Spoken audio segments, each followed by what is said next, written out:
अल्लाह के नाम की बरकत देखिए।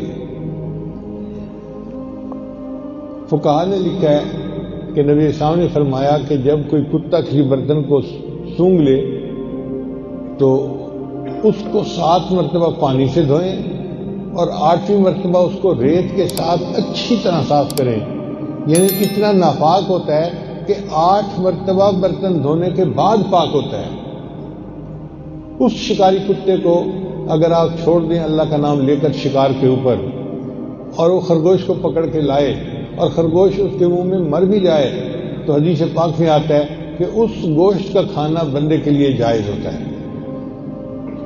अब आप देखिए कि ऐसा नजस जानवर था कि वो मुंह लगाए तो 8 मरतबा बर्तन को धोना पड़ता है, मगर अल्लाह के नाम से उसको हमने छोड़ा तो उसका किया हुआ शिकार अल्लाह ने हलाल कर दिया।